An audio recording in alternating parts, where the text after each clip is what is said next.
নমস্কার, আপনারা শুনছেন প্রণমামী জগৎ জননী থেকে। স্বামী বিবেকানন্দ সবসময়ই চাইতেন মেয়েদের সমস্যা যেন তারা নিজেরাই সমাধান করতে পারে।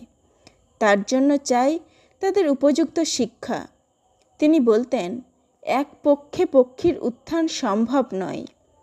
স্বামীজির এমন মন্তব্যের কারণ কী ছিল?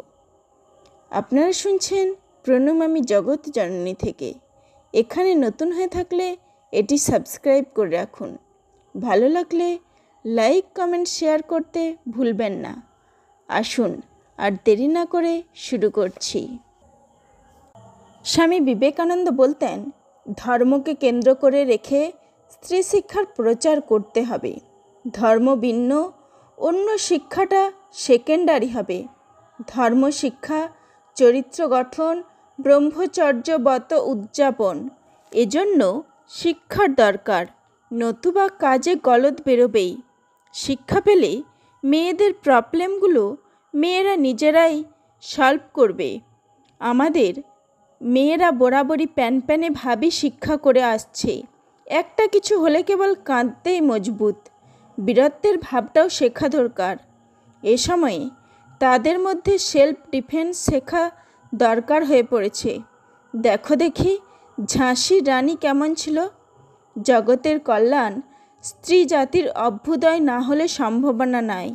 এক পক্ষে পক্ষীর উত্থান সম্ভব নয়। মেয়েদের পূজা করেই সব জাত বড় হয়েছে। যে দেশে যে জাতে মেয়েদের পূজা নেই, সে দেশ সে জাত কখনো বড় হতে পারেনি, কস্মিনকালে পারবেও না। এই কথা প্রসঙ্গে মহাত্মা গান্ধী বলছেন, কোনো না কোনোভাবে যুগ যুগ ধরিয়া পুরুষ নারীর ওপর প্রভুত্ব করিয়াছে এবং উহার ফলে নারী নিজের সম্বন্ধে হীনমন্য হইয়া পড়িয়াছে। পুরুষের তুলনায় নারী নিম্ন স্তরের। পুরুষের এই স্বার্থপ্রণোদিত শিক্ষায় নারী বিশ্বাস করিয়াছে। কিন্তু পুরুষের মধ্যে যাহারা ছিলেন দ্রষ্টা, তাহারা নারী পুরুষের সমান মর্যাদা স্বীকার করিয়াছেন। ভারতের মুক্তি নারী সমাজের ত্যাগ ও শিক্ষার প্রসারের ওপর নির্ভর করে, ইহাই আমার দৃঢ় অভিমত। স্ত্রীলোকের সর্বপ্রথম শিক্ষা করা উচিত নির্ভয়তা। আক্রান্ত হইলে যথাশক্তি সকল অস্ত্রের সৎ ব্যবহার করা উচিত। সেই প্রয়াসে প্রাণও যদি যায় তাহাও শ্রেয়। রবীন্দ্রনাথ ঠাকুর এর সম্বন্ধে বলছেন, নর সমাজে নারী শক্তিকে বলা যেতে পারে আদ্যাশক্তি। এই সেই শক্তি যা জীবলোকে প্রাণকে বহন করে, প্রাণকে পোষণ করে। অন্তরের সম্পদের একটি বিশেষ খনিও আপন সঞ্চয়কে বাহিরে প্রকাশ করল। ঘরের মেয়েরা প্রতিদিন বিশ্বের মেয়ে হয়ে দেখা দিচ্ছে।